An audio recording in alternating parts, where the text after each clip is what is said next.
Why, hello there. Did you watch that movie I loaned you? Oh yes, The God Who Wasn't There. Did you like it? No, but you probably knew I wouldn't. What do you think about the case against the existence of Jesus? I think the movie was well produced, but he failed miserably to prove his case. And why do you think that? Well, he starts the film with the conjecture that Christians believed the Earth was the center of the solar system. But later, scientists discovered that the sun was the center. Because Christians were wrong about the solar system, he suggests that Christians might be wrong about Jesus too. But the leap to Jesus is non sequitur, and never mind, it was Christians correcting the beliefs of other Christians. This happens all the time in Christian circles. I see. Fleming spends the next 10 or so minutes recapping the story of Jesus. It is not entirely accurate, but I care not to discuss the details, because that's really not the point. After that, Fleming spends about 15 minutes addressing the actual existence of Jesus and the last half hour chasing red herrings.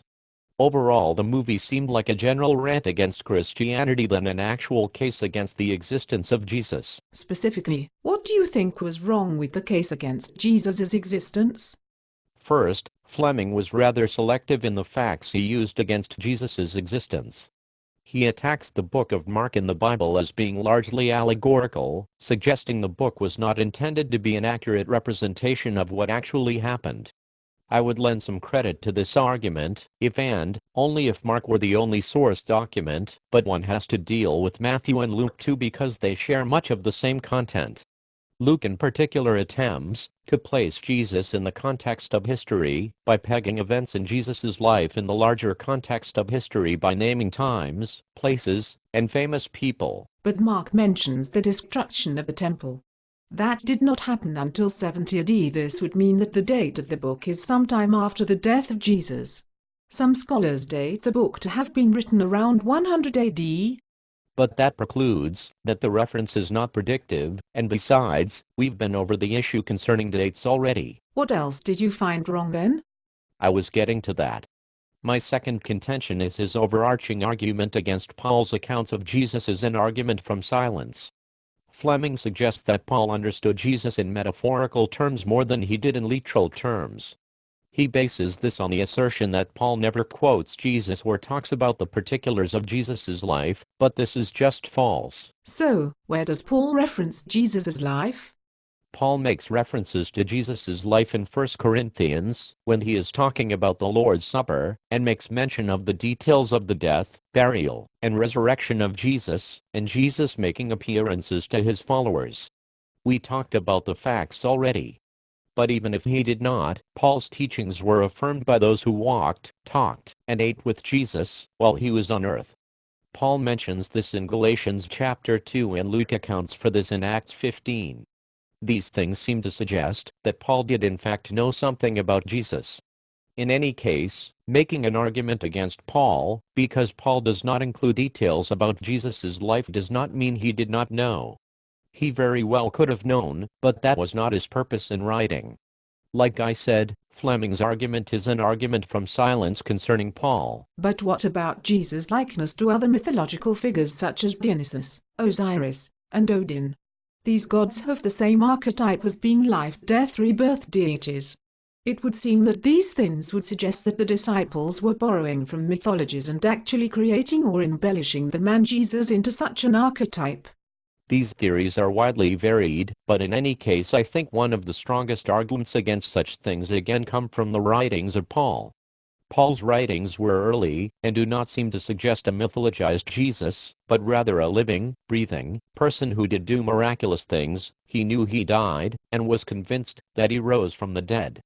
Luke undergirds Paul's convictions in the book of Acts, and seems to have the same sort of conviction in his own gospel. Second, there are scholars who argue to quite a different conclusion, that Jesus is not like the archetypical life-death-rebirth God, because the ambiguity of the source material for the compared mythologies, the high level of deconstruction needed to make the analogues, and the relative unimportance of resurrection in these mythologies, which is something rather central to Christian theology. Third, historians account for Jesus, some even attest to his miracles.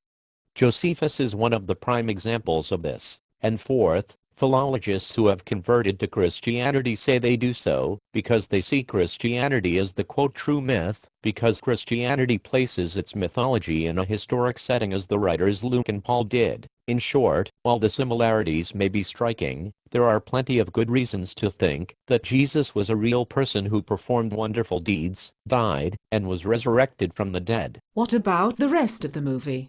You call it a red herring. Fleming says that Christians are obsessed with blood sacrifice. So what does that have to do with the existence of Jesus? I fail to see the relevance of this. Fleming argues that fundamentalism is rampant in the United States, and is also dangerous too because of what it teaches. He likens it to the Inquisition. Again, this is not relevant to his case against Jesus. Likewise, I think his point is rather confusing, because he makes many unsubstantiated claims, and does so without defining what fundamentalism is. The most he does is quote statistics from the National Association of Evangelicals. But one cannot say that all its members are fundamentalist without defining fundamentalism.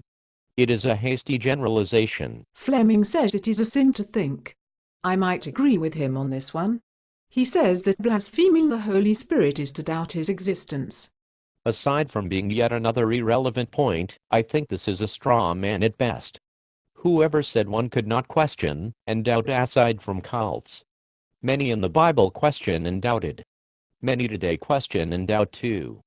But this does not mean they are blaspheming the Holy Spirit. What about his interview with Ronald Sippes at his old school? He seemed to suggest that faith was believing something that was otherwise unsubstantiated. This is yet another red herring and straw man too. He misrepresents Sippes's remarks in regard to faith and science. Fleming seems to posit faith as believing unsubstantiated claims, because they are not substantiated by science. Theological beliefs like the Trinity and salvation are not scientific, but this does not mean they are unsubstantiated. The faith of Christians is not something that is pie in the sky, rather something based on fulfilled promises and a track record of God proving himself to be faithful. Hebrews calls it evidence for things unseen, and substance of things hoped for. That means one trusts God will do what he says he will do, because he has shown himself to be faithful before. Science has its place, and where theology and science overlap, one can use science in conjunction with theology when they do. Fleming keeps pressing that they are polar opposites and constantly interrupts Sippes without giving him the chance to explain. It's no wonder Sippes got up and would not finish the interview. So you think Brian Fleming has no idea what he is talking about? Yes, overall he uses bad arguments and misinformation to present his case. In the end, I was more compelled to not believe him than I was to believe him because of this. He destroyed his credibility. I see. As a polemic device, the movie works, but there is nothing about the movie that would convince even a nominal believer to change his or her mind. So, I think I will leave it at this. If you want to believe the lies and bad arguments, that is up to you, and by all means do, but I'm not convinced.